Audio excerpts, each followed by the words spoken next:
Elle a été abandonnée le jour de son mariage et a enlacé un inconnu dans la rue, sans imaginer qu'il était un PDG millionnaire. Claire Moreau se leva ce matin-là avec le cœur battant d'excitation, une douce chaleur lui envahissant la poitrine. Dans son petit appartement du quartier des Terreaux, baigné par la lumière claire de l'été lyonnais, tout semblait figé dans une harmonie fragile, comme si le monde retenait son souffle en l'honneur du moment à venir. Les rubans crème suspendus au poignet, le bouquet posé près de la fenêtre, le voile de dentelle repassé la veille par sa sœur. Chaque détail semblait crier « Aujourd'hui est le plus beau jour de ta vie ». Elle s'était préparée durant des mois. Elle avait choisi chaque fleur, chaque musique, chaque mot du texte lu par son oncle pendant la cérémonie. Elle avait vu et revu les pas qu'elle ferait dans l'allée de l'église Saint-Paul, entendait déjà les applaudissements à la sortie, la voix de Julien lui promettant une vie à deux devant tous. Julien. Elle pensa à lui, à la manière dont il avait prononcé son prénom la première fois, au café où ils s'étaient rencontrés, à leurs vacances dans le sud, au projet, aux chamailleries douces, à ce regard qu'il posait sur elle comme si elle était l'unique vérité dans un monde de doute.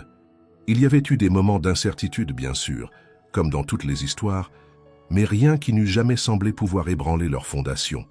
Ce matin encore, il lui avait envoyé un message. « Tu vas être magnifique.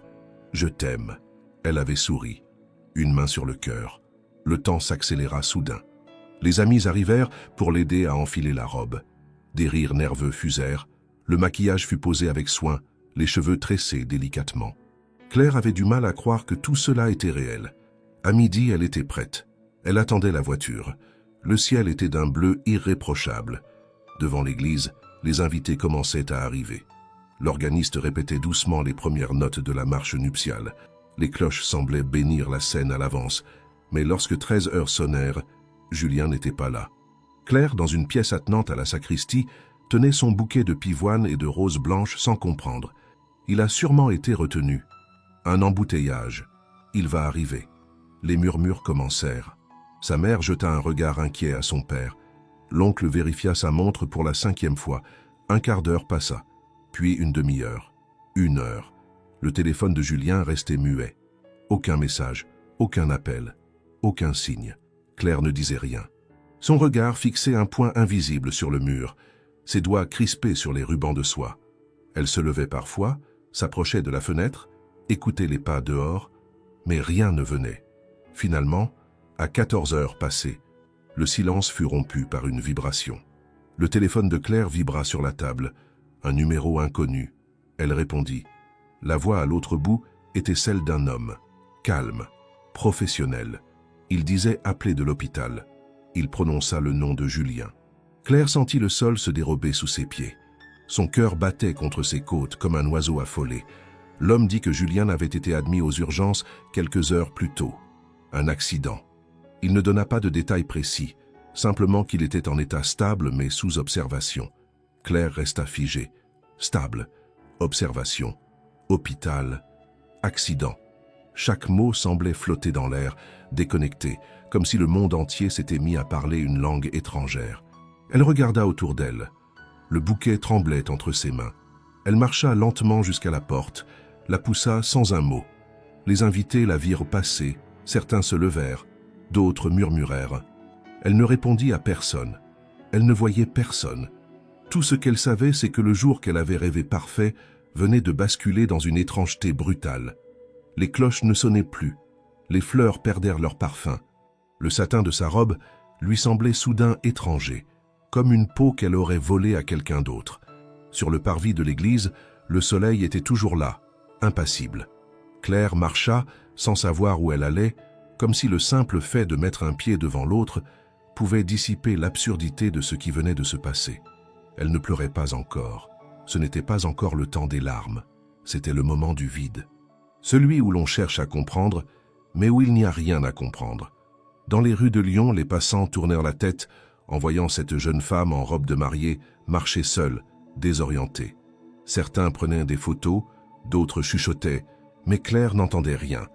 Elle avançait, guidée par une seule chose, l'instinct de fuir ce qui venait de s'effondrer. Et dans cet effondrement, le monde n'avait jamais semblé aussi silencieux. Lyon continuait de vivre. indifférente à la tempête intérieure qui ravageait Claire Moreau. Ses pas résonnaient faiblement sur les pavés anciens, alors qu'elle descendait les ruelles, fuyant les regards, les murmures, les souvenirs. Le tissu soyeux de sa robe s'alourdissait sous la crasse urbaine, absorbant la poussière et les flaques, jusqu'à ne plus ressembler à un vêtement de fête, mais à un symbole cruel de ce qui avait été promis et aussitôt arraché. Son voile s'était détaché quelque part derrière elle, emporté par le vent ou oublié dans l'enceinte glaciale de l'église. Elle ne s'en souciait pas. Ses mains agrippaient son bouquet à moitié défait, comme si l'éclat fané des pivoines et la douceur rugueuse des rubans pouvaient encore l'ancrer au réel. Elle ne pensait à rien de clair. Des bribes lui revenaient, le regard vide de son père, la voix tremblante de sa sœur, l'infirmier au téléphone qui ne prononçait jamais le mot « grave », mais pas non plus rien de sérieux. Une suspension, une fracture dans le récit de sa vie. Tout ce qu'elle savait, c'est qu'elle n'était pas prête à rentrer, ni chez elle, ni à l'hôpital, ni nulle part. Elle passa par la rue Mercière, un lieu d'ordinaire grouillant de touristes et de serveurs affairés. Ce jour-là, tout semblait flou. Les terrasses étaient pleines, les rires volaient au-dessus des verres, et pourtant tout paraissait lointain, irréel. Personne ne l'interpellait. Peut-être pensait-il qu'il s'agissait d'une performance, d'un tournage, ou peut-être que la douleur avait un pouvoir invisible, celui de repousser les autres. Claire ne regardait personne. Elle avançait, les joues striées de larmes silencieuses, le regard vidé de sens. C'est en arrivant près de la place des Jacobins qu'elle le vit. Un homme seul marchait lentement, les mains dans les poches, l'air absorbé par ses pensées. Il portait un costume simple, sans luxe apparent, mais soigneusement repassé. Ses chaussures n'étaient ni neuves, ni usées. Son visage n'était pas marqué par le souci ni par la joie. Il était là, présent, sans attente. Claire s'arrêta un instant. Le monde entier continuait à se mouvoir autour d'elle, et pourtant, il y avait entre elle et cet inconnu une faille étrange, une coupure dans le temps. Elle n'y réfléchit pas. Son corps se mit en mouvement sans consulter son esprit. Elle traversa la petite rue, marcha vers lui, et lorsqu'elle fut assez proche pour sentir son parfum discret, une odeur de papier, de pluie et de menthe, elle ouvrit les bras, sans dire un mot, sans prévenir. Elle s'accrocha à lui comme on s'accroche à une bouée en pleine mer, enfouissant son visage dans son torse. Son corps se mit à trembler, pas violemment, mais d'un tremblement intérieur, comme si tout en elle s'effondrait lentement. L'homme ne bougea pas immédiatement. Son bras resta suspendu quelques secondes. Il regarda autour, cherchant peut-être à comprendre, à situer cette femme dans sa journée, à vérifier s'il s'agissait d'un malentendu. Puis, comme mu par une impulsion qu'il ne maîtrisait pas tout à fait, il posa ses mains sur le dos de Claire, d'abord doucement, presque timidement, puis avec un peu plus de fermeté. Ce n'était pas un geste de protection, ni de désir, c'était une réponse, une reconnaissance muette de ce que cette femme, en robe souillée et aux yeux éteints, était en train de vivre. Ils restèrent ainsi plusieurs minutes. Des passants ralentirent leur marche. Certains observèrent discrètement.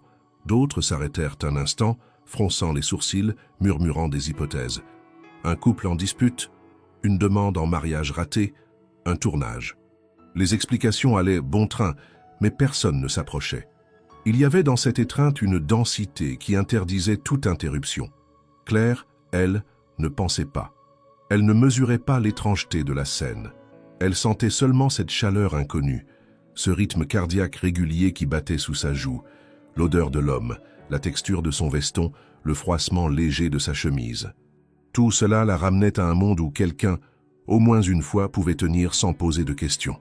Quand elle se détacha enfin, ses yeux rencontrèrent les siens. Il avait un regard gris, presque neutre mais non vide. Il la fixait avec cette forme de patience qu'on n'apprend pas. Cette disposition à exister pour l'autre, même quand on ignore tout de lui. Elle chercha ses mots, mais rien ne vint. Ses lèvres s'ouvrirent, se refermèrent.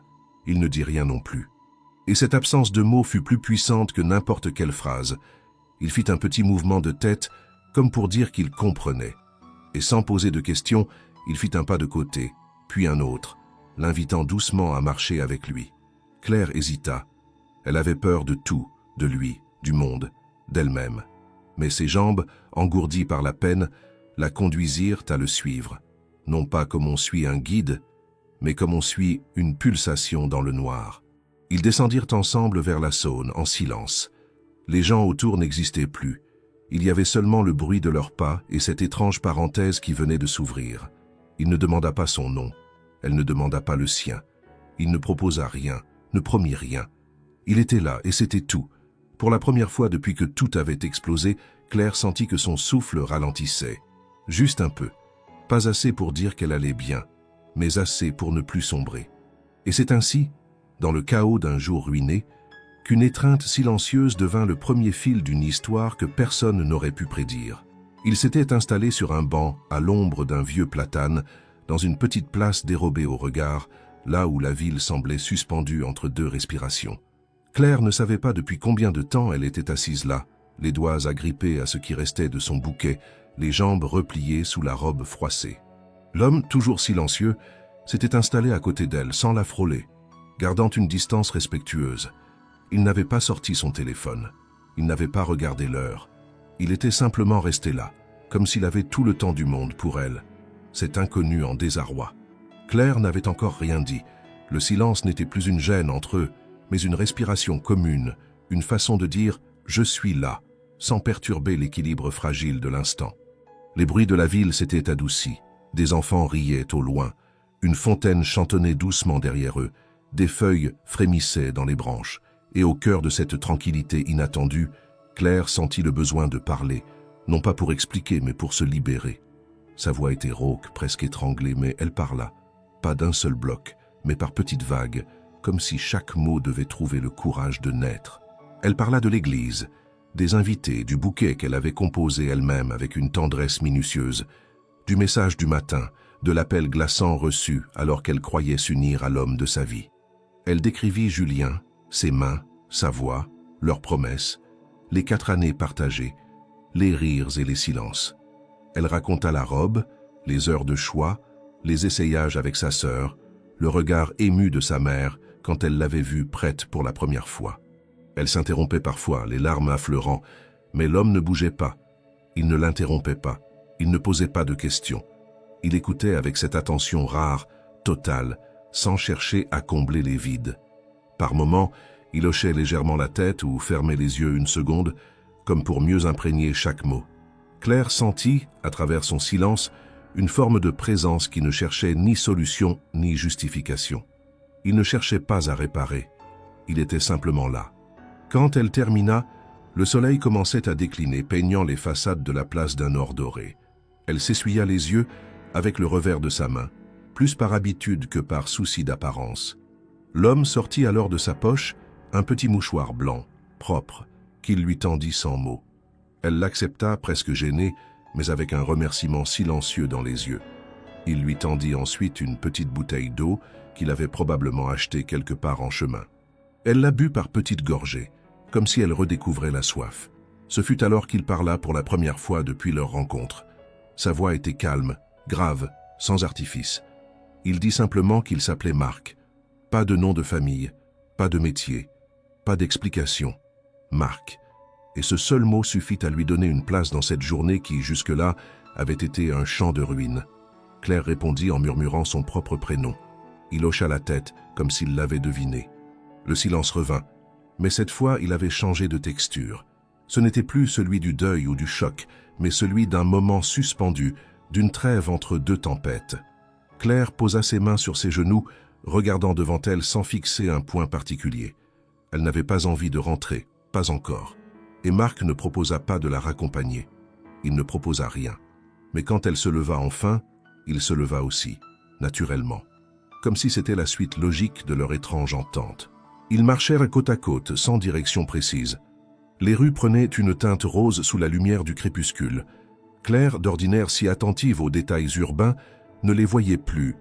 Elle ne pensait pas à demain, ni à ce qui l'attendait à l'hôpital. Elle ne pensait même plus à Julien. Il y avait seulement cet homme à ses côtés, dont elle ne savait presque rien, mais dont la présence allégeait un peu le poids du monde. Ils passèrent devant une boulangerie qui fermait, puis une librairie dont les lumières s'éteignaient lentement. Marc s'arrêta devant une petite boutique, entr'ouvrit la porte et revint quelques secondes plus tard avec 2 sachets de papier. Il lui tendit l'un d'eux, une tartelette au citron. Elle haussa les sourcils, surprise, mais accepta. Ils la mangèrent debout, adossés à un muret, comme deux adolescents fuyant les attentes du monde adulte. Claire sourit.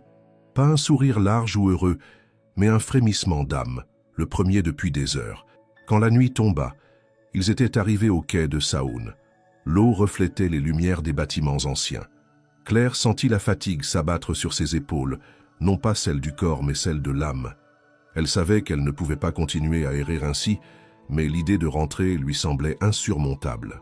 Marc, toujours silencieux, l'observa un instant, puis fit un geste de la tête vers un taxi à l'arrêt un peu plus loin. Il ne dit rien, mais elle comprit. Ils marchèrent ensemble jusqu'au véhicule.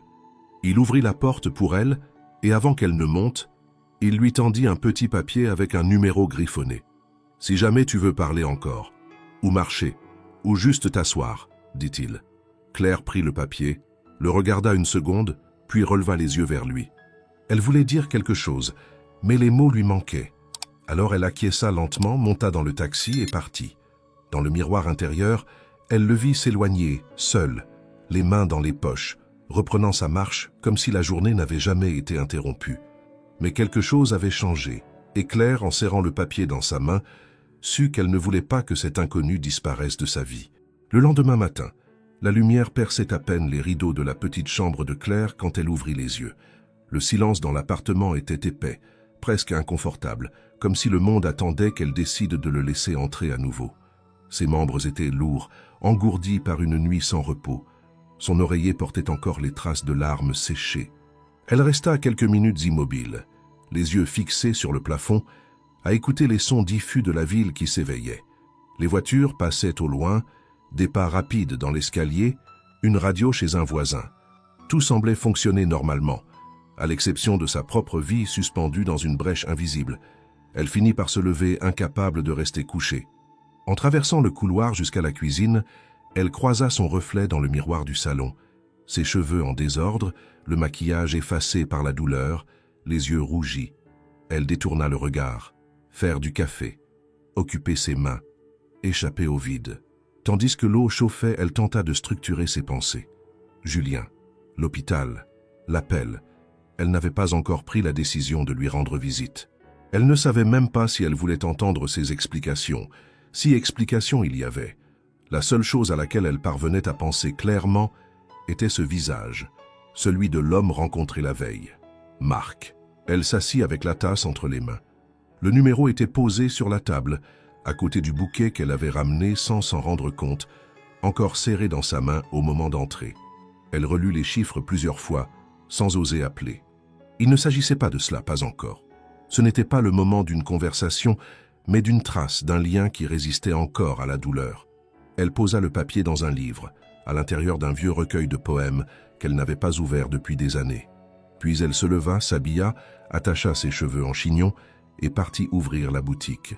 Sa petite fleuristerie se trouvait à 2 rues de la place Bellecour, nichée entre une librairie ancienne et un magasin de vélos. En approchant, elle s'arrêta net. Quelque chose était différent. Devant la porte, soigneusement déposée sur le paillasson, un bouquet de fleurs attendait. Il n'était pas dans un emballage de commande, pas de ruban de livraison, juste un arrangement sobre, élégant, mêlant pivoine, eucalyptus et iris, accompagné d'un petit carton blanc. Sur le carton, une seule lettre manuscrite, M. Claire resta figée quelques secondes. Le monde reprit son souffle autour d'elle. Les bruits du matin retrouvèrent leur intensité, mais elle ne bougeait pas. Ce n'était pas une illusion. Elle ramassa le bouquet, lut et relut le petit mot. Il n'y avait aucun doute. Il savait où elle travaillait. Il avait trouvé sa boutique. Mais pourquoi ne s'était-il pas annoncé? Pourquoi ce silence? En entrant, elle sentit l'odeur familière des fleurs coupées et du bois humide. Le geste de préparer la boutique lui apporta un réconfort automatique. Ouvrir les volets, allumer les lampes, remplir les vases, vérifier les commandes. Mais son esprit restait ailleurs. Le bouquet posé là, avec sa lettre mystérieuse, devenait un aimant pour ses pensées. Qui était Marc en réalité? Comment avait-il su? Était-il passé devant par hasard ou avait-il mené une recherche intentionnelle? Et si oui, pourquoi ne s'était-il pas présenté? Elle se surprit à relire le mot plusieurs fois, comme si un sens caché allait apparaître. La matinée passa lentement. Les clients habituels entraient, passaient commande, discutèrent de la météo, du prochain mariage en ville. Claire leur répondait avec son professionnalisme habituel, mais une part d'elle était ailleurs, suspendue à une question qu'elle n'osait pas formuler. Quand midi sonna, elle s'assit près du comptoir et alluma son téléphone. Aucun message, aucune tentative de Julien, aucun appel de l'hôpital. Tout était étrangement calme, comme si l'univers avait décidé de lui laisser le champ libre pour choisir sa route. Elle ouvrit un moteur de recherche et tapa « Marc Lyon ». Des centaines de résultats, des profils de réseaux sociaux, des avocats, des étudiants, des retraités, rien de concret. Elle ajouta « Costume gris, place Jacobin », mais bien sûr, cela ne donna rien.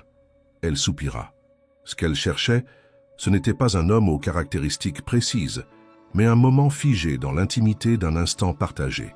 Et cela, aucun algorithme ne pouvait le lui rendre. Dans l'après-midi, elle reçut une commande d'urgence. Un bouquet à livrer dans un restaurant gastronomique du quartier d'Ainay. C'était l'un des rares établissements de prestige qui commandait parfois chez elle, préférant son style artisanal à celui des chaînes plus classiques. Elle accepta la livraison elle-même, comme pour s'éloigner un peu de l'attente et de la question suspendue. Elle composa un arrangement lumineux, y glissa sa carte et se rendit à pied au restaurant. En arrivant, elle entra dans le hall pour demander à quel moment déposer le bouquet, et c'est alors qu'elle le vit. Marc, assis à une table au fond de la salle, vêtu d'un autre costume, plus foncé cette fois, entouré de 3 personnes qui semblaient l'écouter avec une attention quasi religieuse. Il parlait calmement, posément, mais on sentait que chaque mot comptait. Un serveur passa devant elle sans la voir. Claire sentit son cœur battre plus vite. Elle n'avait pas prévu cela. Elle ne s'était pas préparée à le voir dans un autre contexte que celui de la veille. Elle recula légèrement, espérant sortir sans être remarquée. Mais au moment où elle s'approchait de la porte, il tourna la tête. Leurs regards se croisèrent. Il esquissa un sourire, se leva lentement, sans excuse auprès de ses interlocuteurs, et marcha vers elle. Claire resta figée. Lorsqu'il fut à sa hauteur, il dit simplement « Tu es venue ». Elle ne répondit pas immédiatement. Il ajouta, avec douceur « Je suis content que tu aies trouvé les fleurs ». Elle murmura un merci presque imperceptible. Il lui proposa un café. Elle hésita. Les regards des autres, l'ambiance formelle, tout cela la déstabilisait. Il insista doucement. « Juste 5 minutes, si tu as envie ». Elle accepta, et c'est ainsi que la compassion d'un inconnu commença à se transformer en une curiosité plus vaste, plus intime, que Claire n'osait encore appeler autrement. La terrasse du restaurant où Marc l'avait invitée pour un café surplombait discrètement les quais, protégés par des rideaux de lierre et de jasmin qui masquaient partiellement les regards extérieurs. Le serveur leur avait trouvé une table à l'écart, comme s'il avait deviné la nécessité d'intimité ou comme s'il connaissait déjà Marc suffisamment pour anticiper ses préférences. Claire s'était installée avec une certaine raideur dans ses gestes, encore mal à l'aise dans cet environnement si éloigné de sa boutique, de ses habitudes, de sa zone de confort. Elle n'arrivait pas à détacher son regard de l'homme assis en face d'elle. Ce n'était plus le promeneur solitaire vêtu d'un costume sobre et de chaussures ternes qu'elle avait rencontré dans les rues de Lyon. C'était un autre homme, enveloppé d'un calme étudié, d'un charisme silencieux, qui trahissait une habitude certaine à ce type d'endroit. Il parlait avec mesure, ses gestes étaient précis, et même son silence semblait avoir une gravité particulière.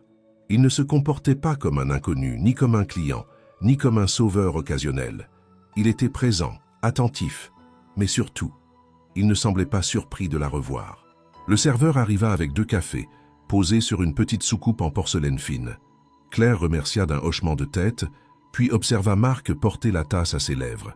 Son regard restait calme, mais elle percevait une forme d'attention soutenue, comme s'il cherchait à capter le moindre de ses gestes, à mesurer son trouble sans le nommer.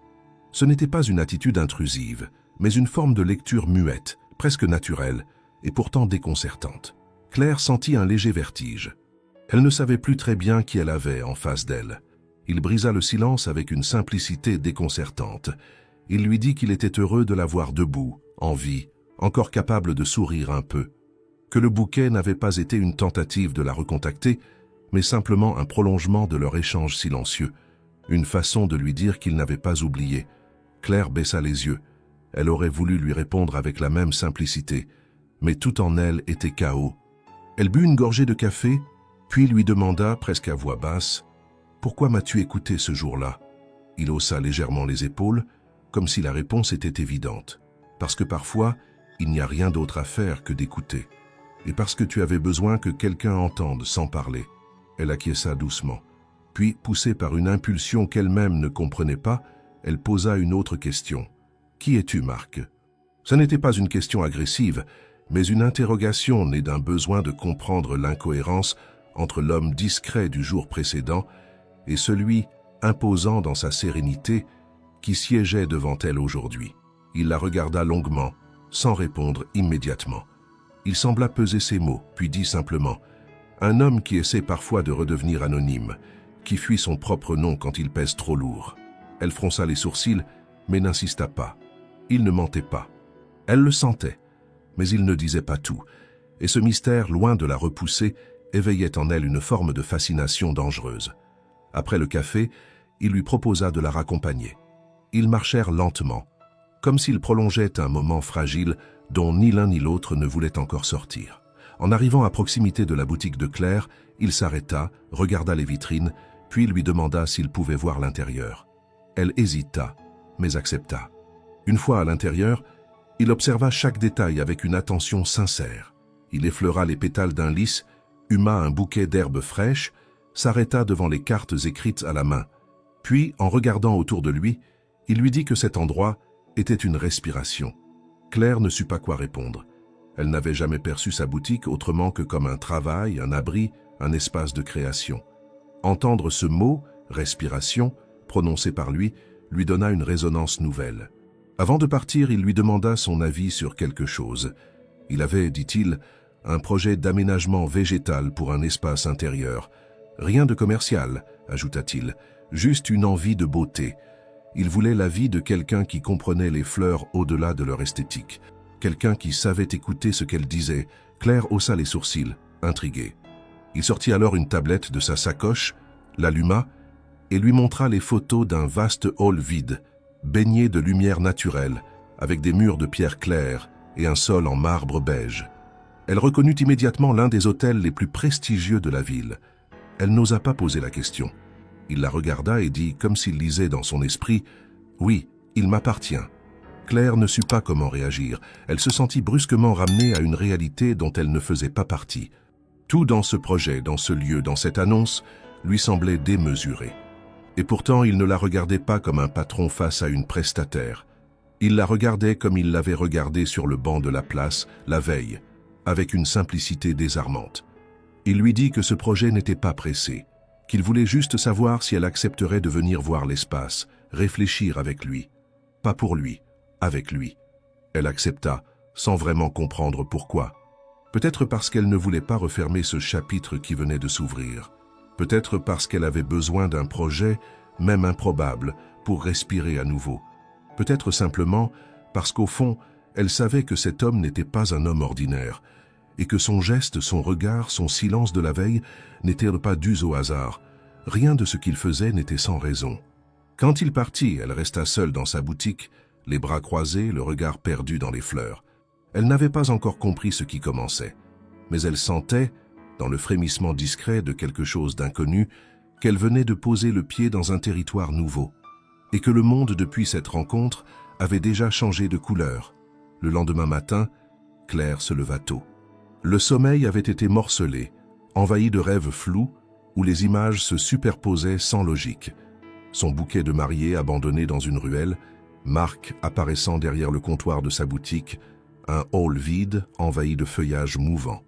Lorsqu'elle se leva, la lumière du jour filtrait déjà par les vitres de la cuisine. Elle but son café debout, comme si elle n'osait pas encore s'asseoir dans une réalité trop incertaine. Puis, lentement, elle prépara ses affaires, attacha ses cheveux d'un geste mécanique et prit la route vers l'adresse que Marc lui avait envoyée la veille au soir. Le lieu était bien plus impressionnant en vrai que sur les photos. Situé au sommet d'un immeuble du quartier des Brotteaux, l'hôtel ne portait aucune enseigne voyante. Le nom était gravé discrètement dans une plaque de marbre, comme si la notoriété des lieux se suffisait à elle-même. À l'intérieur, tout brillait d'un luxe feutré. Moquettes épaisses, meubles design, silence étudié. Un concierge l'accueillit à l'entrée, demanda poliment son nom, puis la conduisit sans hésitation à l'ascenseur privé. Claire se sentit subitement déplacée, étrangère à cet univers. Sa robe simple, ses chaussures confortables, ses mains encore imprégnées de l'odeur des fleurs du matin. Tout en elle tranchait avec les lieux. Et pourtant, elle était là à la demande de Marc. Lorsqu'elle sortit de l'ascenseur, il l'attendait déjà debout au milieu du hall qu'il lui avait montré en photo. Le lieu était immense, baigné de lumière naturelle grâce à une verrière centrale. Des colonnes de pierre claire soutenaient la structure et au sol, un carrelage aux motifs géométriques s'étendait comme une invitation à la contemplation. Il n'y avait encore aucun meuble, aucun décor. Juste cet espace brut, prêt à accueillir quelque chose. Claire s'approcha, un peu intimidée. Marc la salua d'un simple « Bonjour Claire », sans empressement, mais avec une sincérité désarmante. Ils marchèrent ensemble dans le hall pendant plusieurs minutes, sans parler. Il lui montra les angles, les recoins, les zones de passage. Puis, il lui dit qu'il voulait que ce lieu soit un jardin, pas un espace vert décoratif, un vrai jardin intérieur, vivant, changeant. « Je veux que ceux qui entrent ici sentent quelque chose grandir », dit-il. Claire l'écouta, étonnée par l'exigence poétique de ses mots. Il ne parlait pas en homme d'affaires, mais en rêveur, et cela déstabilisait toutes ses certitudes. Lorsqu'ils s'assirent à une table installée temporairement dans un coin du hall, Claire finit par poser la question qui lui brûlait les lèvres. « Pourquoi moi ? Tu pourrais engager une agence de design floral haut de gamme, il y en a plein à Paris ou à Genève. » Marc la regarda, les mains jointes. Il mit un moment à répondre. Puis il dit « Parce que toi, tu ne construis pas des décors. Tu soignes des choses invisibles. Tu fais pousser de la tendresse dans des vases. » Claire resta silencieuse. Ce qu'il disait ne ressemblait pas à un compliment. C'était une sorte de constat, posé sans emphase, mais qui la touchait plus qu'elle ne voulait l'admettre. Ce fut après ce moment suspendu qu'elle osa poser une question plus directe. « Et toi, qui es-tu vraiment, Marc ?» Il resta pensif un instant. Puis il se redressa légèrement, comme s'il décidait de poser enfin les mots qu'il gardait en réserve depuis leur rencontre. « Je suis Marc Delacroix, dit-il. Je suis le président du groupe Delacroix Hôtellerie. Mon père a fondé la première auberge. Moi, j'ai transformé l'entreprise en réseau international. Nous avons des établissements à Tokyo, à Dubaï, à New York et bientôt à Rio. » Claire ne répondit pas immédiatement. Elle comprit soudain l'élégance étudiée de ses gestes, la nature de ses vêtements, la manière dont les autres le regardaient, y compris les serveurs du restaurant où elle l'avait vu la veille. Elle comprit aussi pourquoi son numéro n'avait rien donné dans les recherches ordinaires. Il vivait dans un monde où son nom était protégé, filtré, réservé à certains cercles. Elle se sentait à la fois trahie et honorée. Il avait caché cette partie de lui. Il ne lui avait rien dit. Mais il l'avait écoutée sans arrogance. Il l'avait rencontrée non comme un dirigeant ou un homme puissant, mais comme un passant. Et cette vérité-là comptait plus que le reste. Elle murmura « Tu m'as laissé te parler pendant 1 heure sans jamais dire qui tu étais. » Il sourit, mais son regard restait grave. Parce que ce jour-là, j'avais besoin de ne pas être Marc Delacroix. J'avais besoin de marcher sans garde du corps, sans agenda, sans titre. J'étais venu à Lyon pour quelques jours, seul, pas pour des affaires, pour me souvenir, pour respirer. Il marqua une pause, puis ajouta « Et ce que j'ai trouvé, ce n'était pas du repos. C'était toi. » Claire baissa les yeux. Elle ne savait pas quoi répondre. Une part d'elle voulait s'enfuir, échapper à cette révélation. L'autre restait fascinée, happée par l'idée qu'un homme aussi exposé, aussi surveillé, avait choisi de se montrer vulnérable auprès d'elle. Pas pour séduire, pas pour impressionner, mais parce qu'il en avait eu besoin. Il reprirent la visite du hall, cette fois en parlant concrètement des plantes, de la lumière, de l'humidité, des contenants. Claire retrouva son terrain, ses compétences. Elle parlait de fougères, de lierres grimpants, de brumisateurs cachés, de poteries artisanales. Marc l'écoutait avec une concentration qu'elle n'avait encore jamais vue chez un client. Il notait parfois, posait des questions précises. À aucun moment il ne fit référence à son titre, à ses hôtels, à ses actionnaires. Il était à nouveau Marc. À la fin de la journée, ils sortirent ensemble dans la rue. Le soleil baignait Lyon d'une lumière chaude. Claire était épuisée, mais étrangement apaisée. Marc la regarda puis lui demanda presque timidement « Alors, tu veux bien continuer ce projet avec moi ?» Elle sourit, pas un grand sourire, mais un vrai. Et elle dit « Oui, mais seulement si on plante aussi des choses qui ne se vendent pas. Des choses pour les oiseaux, pour les abeilles, pas juste pour les clients. » Il hocha la tête. « Je te promets qu'on plantera des choses inutiles. » Et dans cette promesse, sans stratégie, Claire sut qu'elle venait de franchir un nouveau seuil.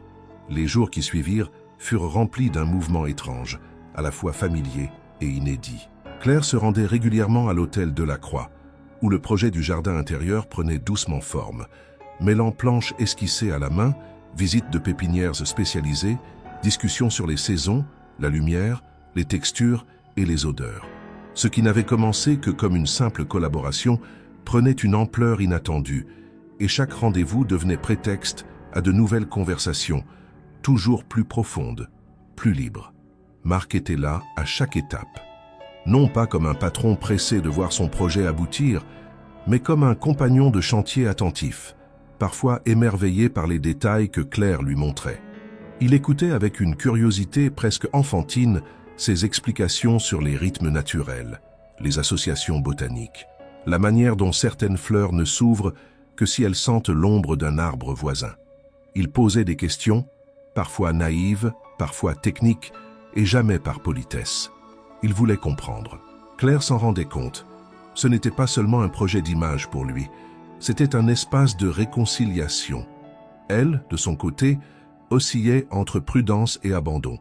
Chaque jour passé dans ce lieu si éloigné de son univers habituel réveillait en elle des souvenirs d'enfance, lorsqu'elle aidait sa mère à faire pousser des géraniums sur le rebord de la fenêtre, ou quand elle passait des heures à dessiner des jardins imaginaires dans ses carnets. Mais en même temps, une voix intérieure lui rappelait que cette proximité grandissante avec Marc, cet homme dont la vie était faite de chiffres, de déplacements en jets privés, de décisions qui affectaient des centaines de personnes, pouvait devenir un piège si elle perdait de vue qui elle était vraiment. Marc semblait en être conscient. Il ne cherchait jamais à la séduire ouvertement, ni à lui faire de promesses. Mais il était présent, constamment, pas dans l'excès, mais dans la constance. Il apportait parfois un café, parfois un livre sur l'art des jardins japonais, parfois juste un silence respectueux quand elle avait besoin de réfléchir. Un jour, il l'attendit au pied de la boutique, sans l'avoir prévenue, simplement pour marcher avec elle au parc de la Tête d'Or. Ils y passèrent 2 heures, sans échanger plus que quelques phrases, observant les promeneurs, les enfants courant après les pigeons, les canards sur l'eau. Et dans ce silence-là, il n'y avait ni malaise, ni attente. Juste une complicité naissante, discrète, mais ancrée. Un soir, alors qu'il terminait d'installer les premières jardinières dans un coin du hall, Marc lui demanda si elle avait déjà pensé à créer un jardin suspendu. Claire rit doucement, lui répondit qu'elle avait toujours rêvé de le faire, mais qu'aucun client n'avait jamais accepté l'idée de perdre de la hauteur pour des plantes inutiles. Il sourit, puis sortit de sa sacoche une série de plans. Il les étala devant elle, sur le marbre froid du sol. C'était une vue aérienne d'un des salons privés de l'hôtel, avec un plafond vitré et des poutres métalliques. Il lui dit qu'il voulait lui confier cet espace, qu'elle en fasse ce qu'elle voulait, sans budget fixe, sans validation de direction. « Fais-moi un lieu qui respire, où les gens oublient ce pourquoi ils sont venus, » dit-il. Claire le regarda longuement. Ce qu'il venait de proposer allait bien au-delà d'une commande. C'était une forme de confiance absolue. Elle sentit sa gorge se nouer. Elle aurait pu refuser, décliner poliment, invoquer un emploi du temps chargé ou l'envie de ne pas s'éloigner de sa boutique. Mais elle ne le fit pas. Elle dit oui, parce qu'au fond d'elle, elle sentait que ce lieu, ce défi, cette liberté soudaine, faisait écho à quelque chose de très ancien, une soif d'expression qu'elle avait enfouie sous les exigences du quotidien. À partir de ce moment-là, le rythme changea. Ils se virent presque tous les jours. Elle passait ses matinées à la boutique, puis ses après-midi sur le chantier végétal. Le soir, elle rentrait tard, les mains pleines de terre, le dos fatigué, mais l'esprit étrangement léger. Elle se surprenait à attendre les moments avec Marc, non pas pour ce qu'il pouvait lui apporter, mais pour ce qu'ils construisaient ensemble. Une conversation en cours, un projet vivant.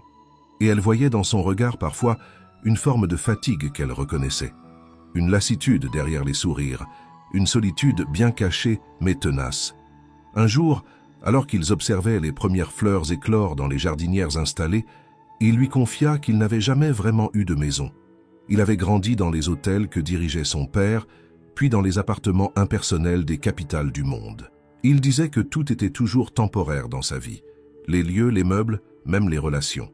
Il n'avait jamais planté une graine, jamais attendu une floraison. « Tu es la première à me faire attendre quelque chose de vivant », dit-il.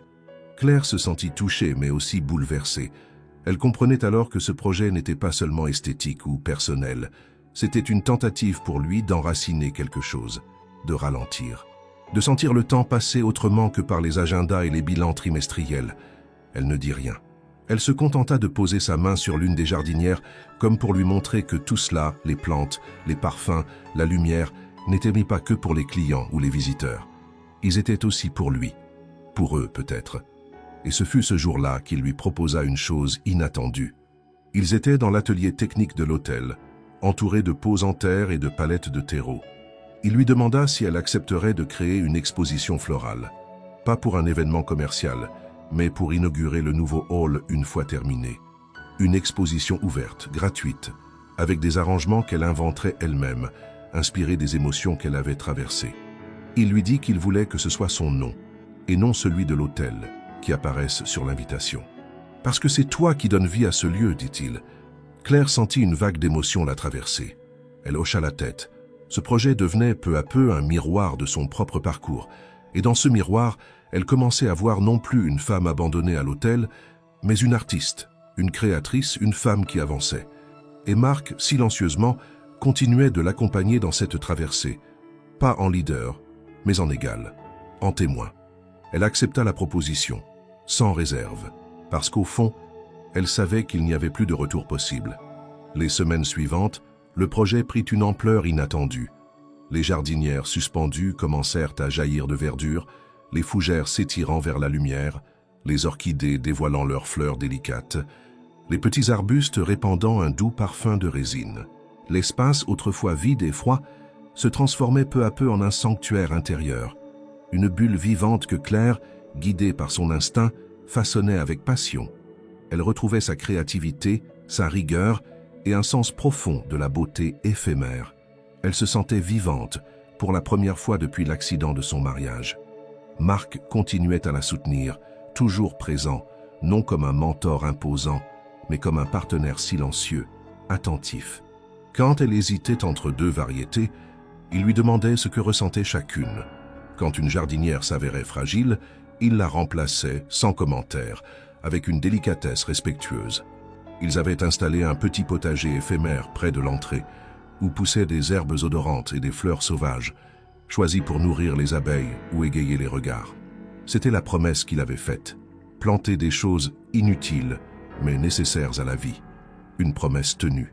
Pour remercier son investisseur, Claire avait organisé une petite célébration discrète, invitant l'équipe de l'hôtel, quelques clients fidèles de sa boutique et quelques amis triés sur le volet.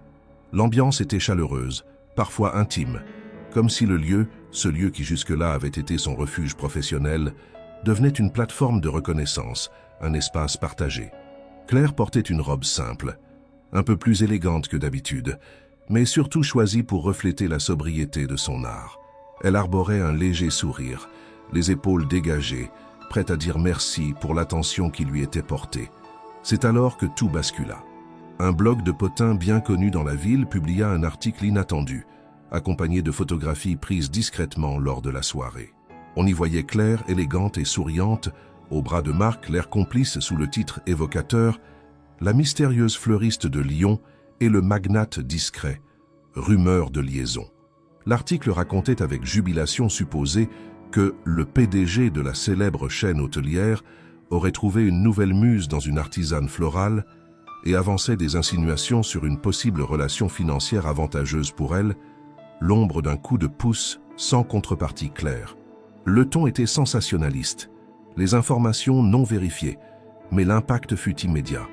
Les commentaires fusaient, interrogations sur les compétences de Claire, moqueries sur la nouvelle étoile portée par le groupe de la Croix, rappel aux commandes pincées et soudain annulées, aux expositions à venir susceptibles d'être montrées comme un pince-droit.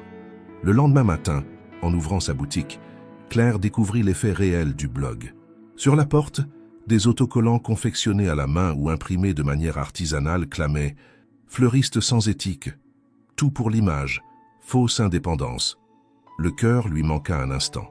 Ses clients habituels hésitaient à entrer. Certains n'en franchissaient plus le seuil. Les commandes prévues pour les mariages, les anniversaires, se faisaient de plus en plus rares. Des anonymes venaient la déranger pour lui demander si elle était vraiment indépendante ou payée par Delacroix, si elle avait signé un contrat secret. Elle répondit avec calme, énonçant la vérité, qu'elle travaillait pour le projet de l'hôtel, qu'il n'y avait jamais eu d'échange financier entre eux au-delà de ce projet, que son salaire restait celui de son atelier traditionnel. Mais les mots glissaient sur certains regards, dans certaines réactions amères. Les amis qu'elle pensait sincères se faisaient timides. Certaines conversations posaient des silences qu'elle percevait comme des jugements. Elle trouva refuge dans l'espace qu'elle avait créé avec Marc. Assistance silencieuse, elle venait presque tous les jours pour vérifier l'état des plantes, relire ses carnets de projets, réfléchir à la suite. Là, elle ressentait une forme de soutien tangible, une respiration qui lui appartenait. Mais la pression médiatique et sociale avait ouvert une brèche. Elle doutait encore plus profondément qu'après l'accident de sa légitimité, de son identité. Elle ne savait plus si elle était une artiste en devenir ou un pion dans un coup de communication. Elle n'avait pourtant jamais cherché à plaire à la presse, jamais ignoré son travail et surtout jamais cessé de croire en ses fleurs. Elle affronta alors Marc. En plein milieu d'une matinée, elle le trouva dans le hall aux côtés de 2 responsables de la communication de l'hôtel. Ils étaient réunis autour des jardinières suspendues, discutant d'un plan de communication pour contrer les rumeurs. « Il va falloir montrer, pas seulement dire », disait l'un. L'autre approuvait. Une vidéo, un reportage sur le making-of, insistait sur l'histoire réelle. Marc échangeait les regards avec elle, semblant hésiter entre 2 mondes, celui des enjeux pragmatiques et celui de l'authenticité qu'elle lui avait apportée. Elle s'approcha d'eux. « C'est trop tard », dit-elle, presque en chuchotant. « Ce n'est pas la même chose. » Les responsables se figèrent. Marc la regarda, le sourire frôlant le regret. Il posa la main sur son bras, doucement. « Ça ne sera pas comme ça, » dit-il. « Je veux que les gens sachent qui tu es, pas ce qu'on voudrait qu'ils pensent. » Mais les semaines suivantes furent un défi. Le groupe Delacroix annonça publiquement sa collaboration avec une société de relations publiques pour mettre en avant l'espace vert. Les responsables conçurent une campagne médiatique, photos, interviews, publications. Le projet devint le jardin d'émotions dans les communiqués. Le nom de Claire était bien mentionné, mais à côté de celui du groupe hôtelier. Le blog de Potin publiait parfois les extraits de presse comme pour confirmer la relation. Beaucoup de voix interprétèrent cette visibilité accrue comme une signature financière, une rente dorée. De retour à la boutique, Claire recevait rarement ses fidèles clients. Peu d'appels, peu de visites. La tension entre ce qu'elle construisait dans le hall et ce qu'elle perdait dans la rue devenait insupportable. Elle se confia alors à sa sœur, au téléphone, dans les larmes. Elle avoua sa peur de ne jamais récupérer cette indépendance, de se perdre dans un monde qu'elle ne contrôlait pas. Elle avoua aussi qu'elle ne voulait pas renoncer à ce lien avec Marc. Il y avait trop de profondeur dans ce qu'ils vivaient, dans ce qu'ils créaient ensemble. Le soir venu, après avoir rangé la boutique à contre-cœur, elle se rendit au hall, croyant trouver Marc seul. Elle découvrit plutôt le directeur de l'hôtel, entouré d'un petit groupe d'employés et d'un caméraman. Ils filmaient l'exposition, parlèrent des fleurs, de la vie, de l'émotion. Quand il l'aperçut, le caméraman murmura « On la montre ici ». Elle parle. Claire sentit sa gorge se serrer. Elle se tenait face à des micros, un lumignon la pointant comme si elle était sous les feux de la rampe. Elle regarda autour d'elle, cherchant Marc. Il était là, silencieux, à 50 centimètres d'elle, les lèvres closes. Elle comprit que le jardin, la médiatisation, tout cela allait au-delà de ce qu'elle avait voulu. Que quelque chose dans l'histoire devenait un objet, un produit, un argument, qu'elle risquait de s'effacer. Elle recula d'un pas, attrapa un pot de fleurs et le serra contre elle. Elle sentit ses mains trembler. Elle regarda à nouveau Marc et dans son regard elle chercha une promesse. Pas celle d'une campagne médiatique, mais d'une présence fidèle. Elle vit dans ses yeux une détermination muette. Il comprenait. Le lendemain, elle décida. Elle mettrait fin à ce qu'on appelait une campagne. Elle le dirait à Marc. Et elle saurait si l'homme qu'elle connaissait pouvait continuer à l'aimer, non pas parce qu'il lui avait offert un espace, une visibilité, un projet, mais parce qu'il l'avait vue simplement comme elle était. Et c'est ainsi, entre rumeurs et photos volées, qu'une nouvelle menace frappa à la porte de leur histoire. Le matin où Claire prit la décision de parler à Marc, un vent plus froid que d'ordinaire traversait la ville. L'automne s'était installé presque à son insu, rendant les arbres roux et l'air chargé d'une odeur humide de feuilles tombées. En marchant vers l'hôtel, elle sentait chaque pas peser plus lourdement que le précédent, comme si l'asphalte lui rappelait tout ce qu'elle avait perdu. Non seulement la confiance de certains clients, mais aussi une forme de pureté dans son travail, dans sa manière de créer. Elle portait un manteau long et un châle noué maladroitement autour du cou, ses doigts crispés dans ses poches. Marc l'attendait dans le hall du jardin suspendu, comme à son habitude. Il ne parlait pas, occupé à ajuster une lampe chauffante au-dessus d'un coin d'orchidée blanche. Il tourna la tête en la voyant approcher, un sourire doux, presque soulagé. Elle s'arrêta à quelques mètres, sans sourire. Il comprit aussitôt que quelque chose avait changé. Elle respira profondément, puis dit « Je veux qu'on arrête la campagne. Les interviews, les caméras, tout ça, ce n'est pas moi. » Il la fixa, les traits soudain plus tendus. Il lui demanda si elle était certaine. Elle répondit oui, sans hésiter. Ils montèrent dans un salon plus calme, à l'étage. La lumière était tamisée et des rideaux filtraient le jour gris. Claire s'assit, dos droit, les mains croisées sur ses genoux. Elle commença à parler sans détour. Elle lui raconta que tout cela réveillait quelque chose d'enfoui en elle, une peur ancienne, difficile à décrire. Elle lui parla de sa mère, une femme forte mais méfiante, qu'il avait élevée dans une conviction douloureuse. Ne jamais faire confiance aux promesses, surtout celles des hommes puissants. Ma mère disait toujours « Les hommes comme lui donnent d'abord, mais reprennent ensuite », dit-elle en le regardant dans les yeux. Elle raconta comment, enfant, elle avait vu sa mère se méfier de chaque sourire, de chaque cadeau. Elle avait grandi entre les mots non dits et les soupçons, apprenant à se méfier avant d'aimer. Elle se souvenait des soirées passées à écouter sa mère parler à voix basse de trahisons anciennes, de rendez-vous manqués, de désillusions enveloppées de parfums bon marché. Alors même quand j'ai commencé à aimer Julien, j'attendais le moment où ça allait casser, dit-elle. Et ça a cassé. Pile quand je commençais à croire que ce n'était peut-être pas vrai, ce qu'elle m'avait dit. Marc ne dit rien. Il écoutait, immobile, les mains posées sur l'accoudoir de son fauteuil. Claire poursuivit.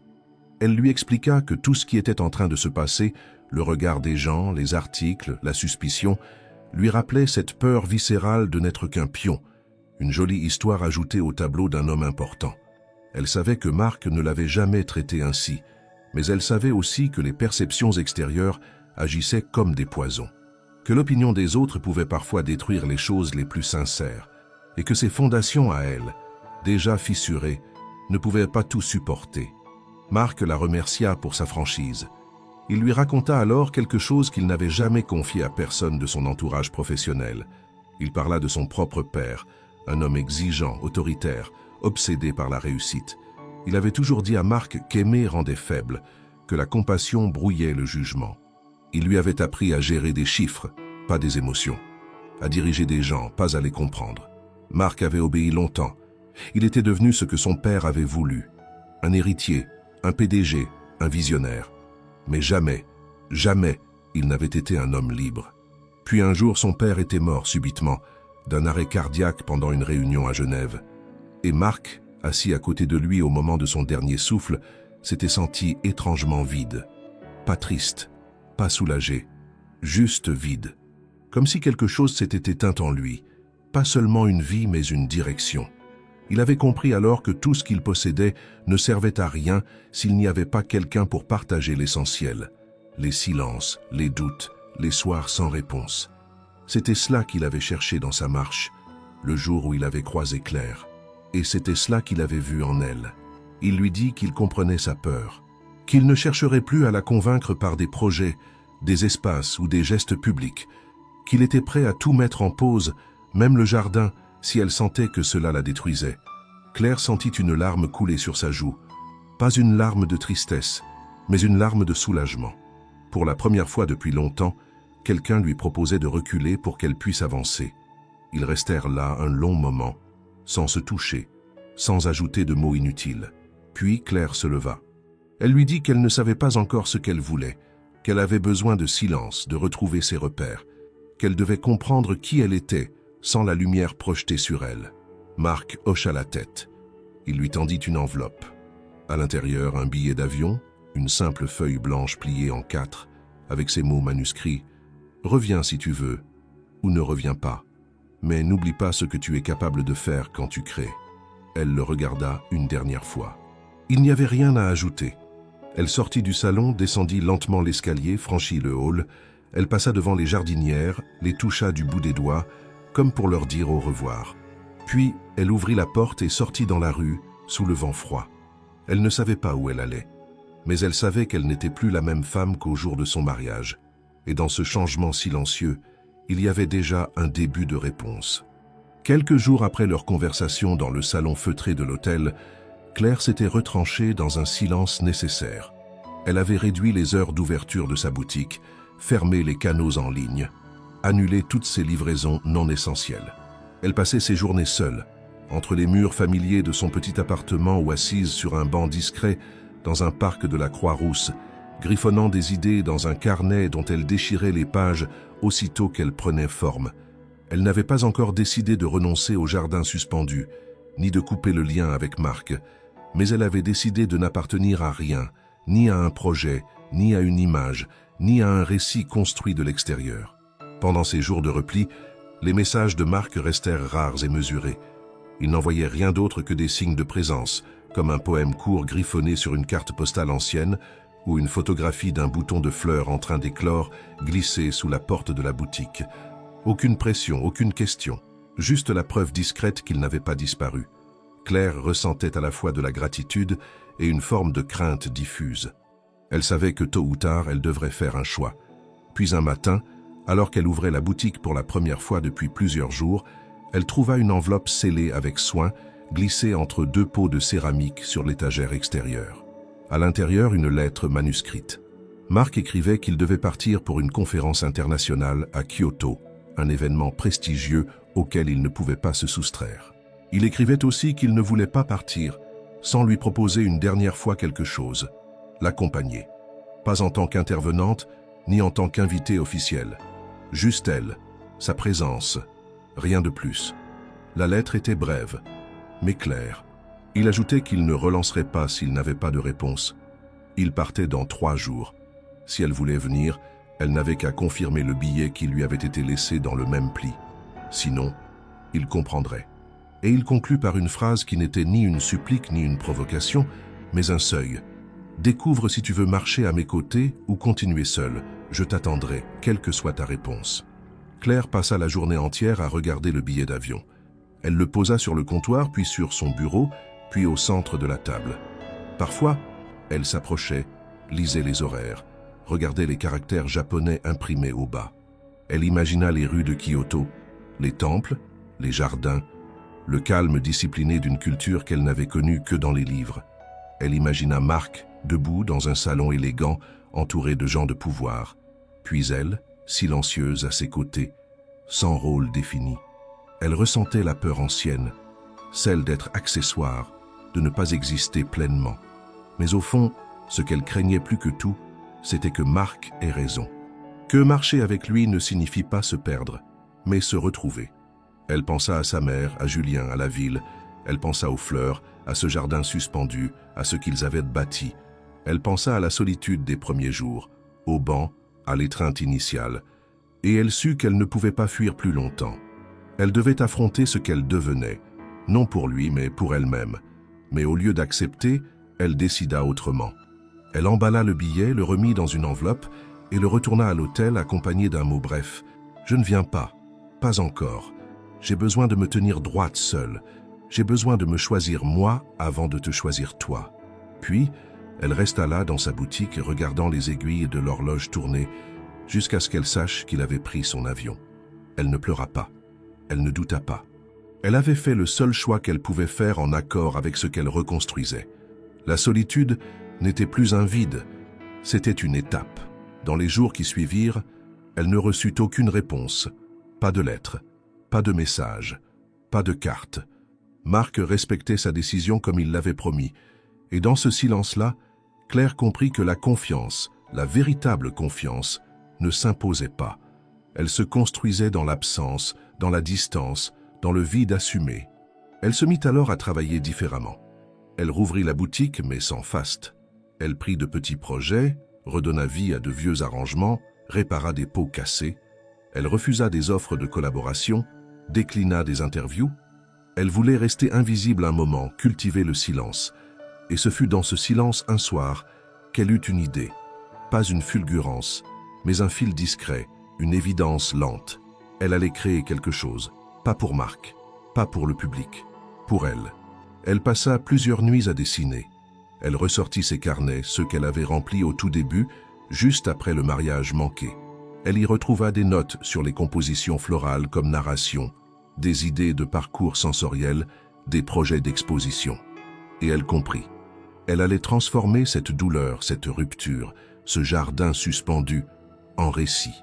Elle n'avait pas besoin d'un avion. Elle avait besoin d'un langage. Elle commença à travailler en secret. Elle contacta un ami artiste, lui parla de l'espace dans l'hôtel, du projet qu'elle voulait offrir en silence, sans autorisation, sans validation. Elle décida de ne prévenir personne. Elle voulait que son geste soit une réponse muette, un message plus fort que n'importe quelle lettre. Et quand le jour de l'inauguration prévue du hall approcha, elle sut que le moment était venu. Le test ultime de la confiance n'était pas le départ ni l'absence. C'était la capacité de créer sans assurance de retour. C'était poser un geste sans attendre d'applaudissements. C'était croire que la vérité partagée trouvait toujours son chemin. Et Claire, les mains couvertes de terre, le cœur aligné pour la première fois depuis longtemps, s'apprêtait à le prouver. Le matin de l'inauguration du nouveau hall approchait et Lyon se recouvrait d'un voile fin d'automne, entre brumes légères et feuilles rousses qui s'agglutinaient au trottoir. Claire, fidèle à son plan silencieux, se leva avant l'aube. Elle avait tout préparé la veille, les compositions florales soigneusement enveloppées, les supports de bois fabriqués à la main, les vases suspendus comme des gouttes en équilibre. Elle avait tout chargé dans une camionnette prêtée par un ami, sans avertir qui que ce soit de l'hôtel. Ce n'était pas une surprise, ni une démonstration. C'était un geste intime, une réponse offerte sans demande préalable. Une manière de parler dans une langue qui n'appartenait qu'à elle. Elle arriva au bâtiment principal bien avant l'heure prévue pour l'arrivée des invités. Le personnel était encore occupé à finaliser la logistique, des techniciens installaient des spots, des agents de sécurité discutaient près de l'entrée. Claire portait une tenue simple, un pantalon en lin beige, un pull ample gris, les cheveux attachés d'un ruban noir. Aucun maquillage, aucun bijou. Elle traversa le hall comme une silhouette parmi d'autres, sans attirer l'attention. Elle connaissait chaque recoin de cet espace, chaque angle de lumière.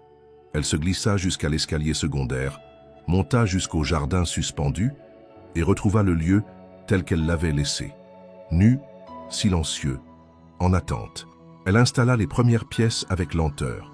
Les compositions étaient nées de ses souvenirs, de ses peurs, mais aussi de ses élans les plus sincères. Il y avait une série de petits vases en spirale, remplis d'herbes séchées et de pétales fanés, comme une métaphore du deuil accepté. Plus loin, une installation verticale faite de lierres entremêlées et de fleurs encore en bourgeons, symbole du recommencement. Chaque bouquet portait un nom inscrit discrètement sur un carton recyclé, « Nuit sans bruit, ce qui tient debout », les mots qu'on ne dit pas. Il n'y avait pas de signature. Juste un détail dans le hall central, une unique fleur posée dans un petit vase de verre transparent, au pied de l'entrée, accompagnée d'un simple carton blanc. Dessus, une seule lettre calligraphiée à l'encre noire. « Monsieur ». Le choix de cette lettre n'était pas une signature de Marc, mais un miroir tendu. Elle voulait lui rappeler ce qu'il avait été pour elle, sans l'appeler. Elle ne savait même pas s'il rentrerait de Kyoto à temps pour voir l'exposition. Elle n'avait pas cherché à le savoir. Ce n'était pas un test, ni une attente. C'était une offrande, un acte sans promesse, né du respect qu'elle portait à ce qu'ils avaient vécu ensemble. Alors que les premières personnes commencèrent à entrer dans l'hôtel, Claire s'éclipsa. Elle descendit rapidement par l'escalier de service, retrouva la rue puis se dirigea vers les quais.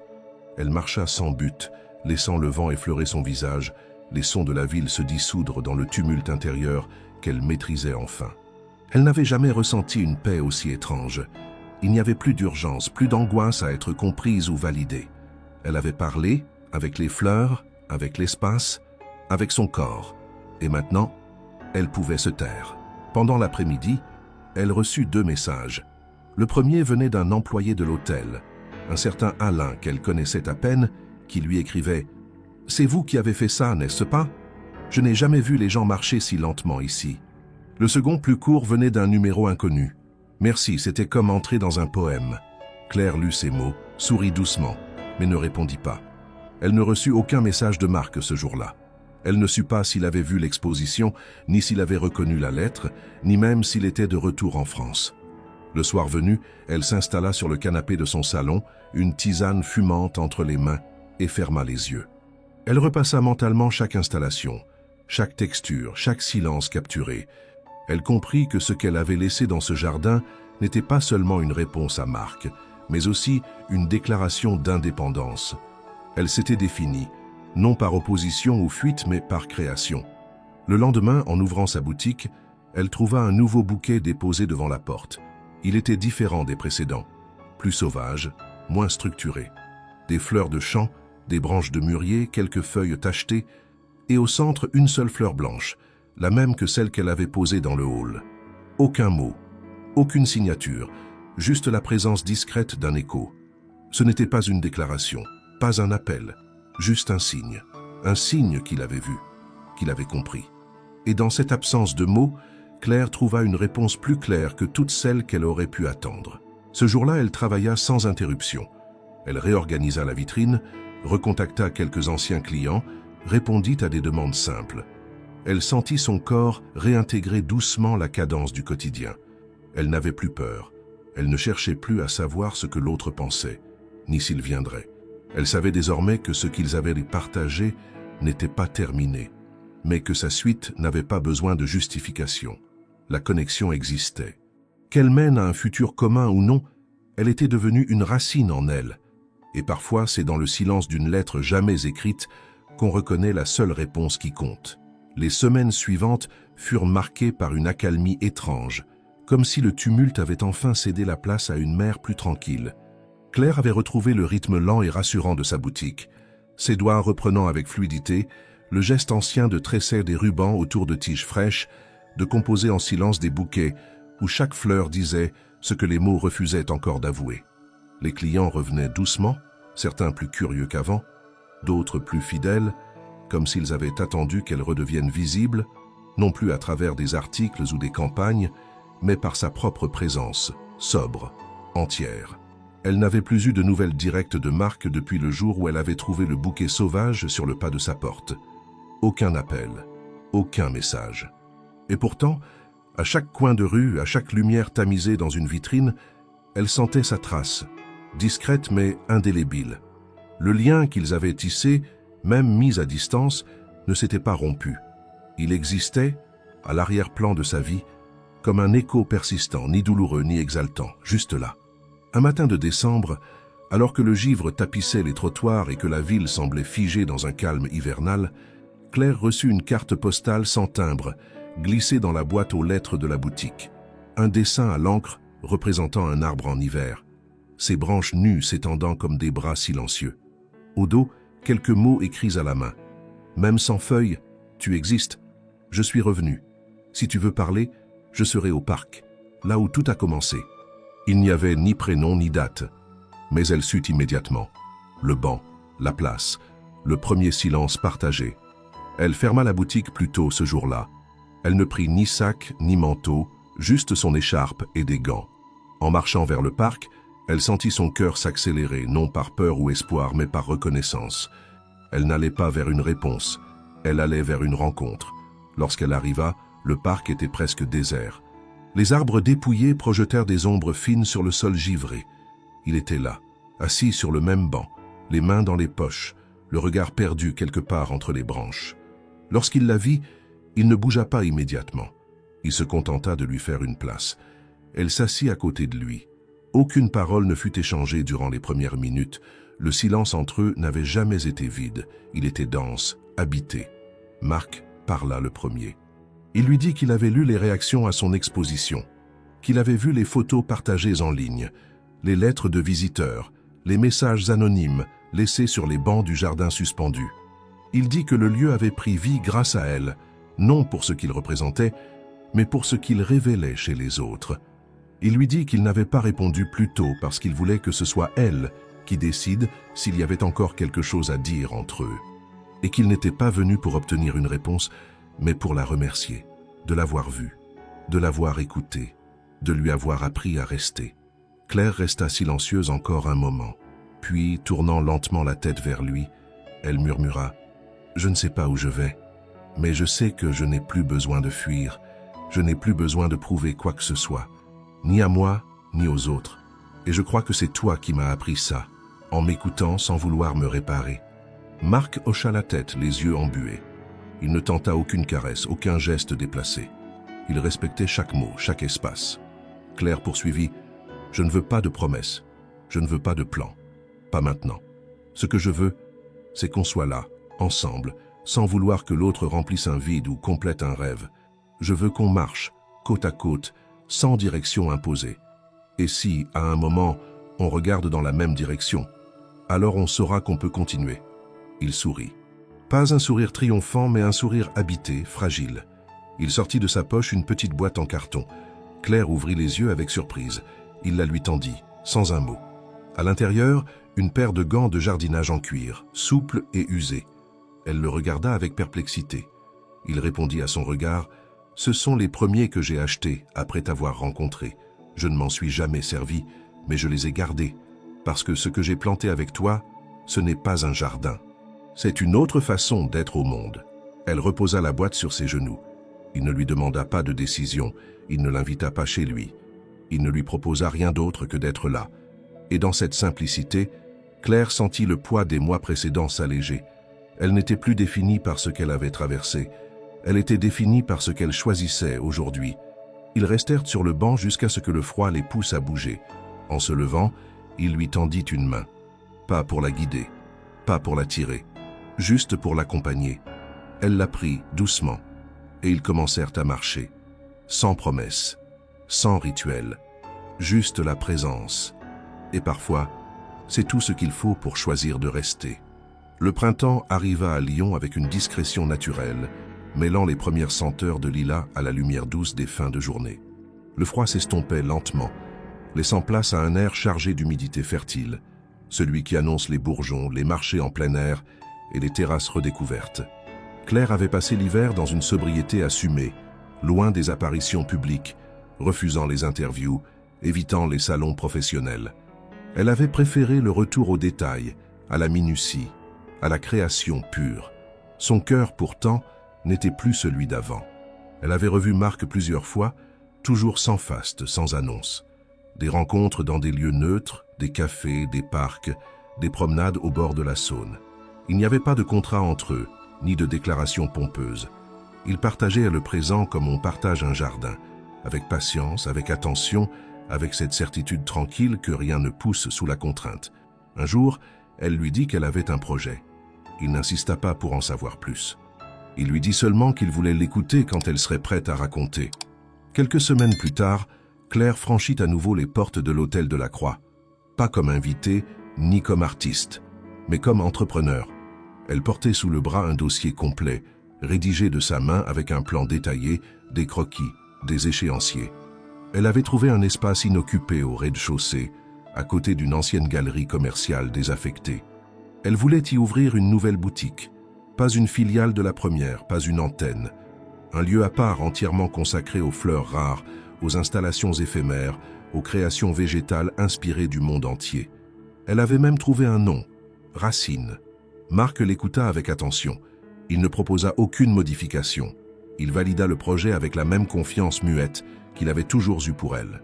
Il mit à disposition les ressources de l'hôtel sans condition, sans attente de visibilité. Il voulait que ce soit elle, entièrement. Claire travailla pendant 2 mois sur l'espace. Elle choisit les matériaux avec soin. Du bois brut, du verre recyclé, de la pierre locale. Elle aménagea un coin lecture, une petite table pour les ateliers, une alcôve dédiée aux parfums botaniques. Le lieu devint un prolongement de sa vision, un manifeste silencieux de son parcours. L'inauguration de Racine ne fit l'objet d'aucune campagne. Pas d'affiches, pas de communiqué de presse. Les premiers visiteurs furent des habitués de son ancienne boutique, des passants intrigués, des clients de l'hôtel curieux. Et pourtant, très vite, le bouche à oreille fit son œuvre. Les gens parlaient d'un lieu où l'on respirait autrement, où l'on apprenait à voir le végétal comme un langage. Les compositions de Claire racontaient des histoires, évoquaient des souvenirs, invitaient au recueillement. Certaines étaient vendues, d'autres simplement offertes ou laissées sur place jusqu'à leur décomposition naturelle. Marc passait de temps à autre, jamais à des heures fixes. Il venait avec un café à la main, posait une question, regardait un bouquet, souriait. Parfois, il repartait sans dire un mot. Parfois, il restait assis côte à côte dans le coin lecture, à feuilleter un livre ancien ou à écouter le silence. Leur lien n'avait pas besoin d'être défini. Il était devenu un socle, un appui.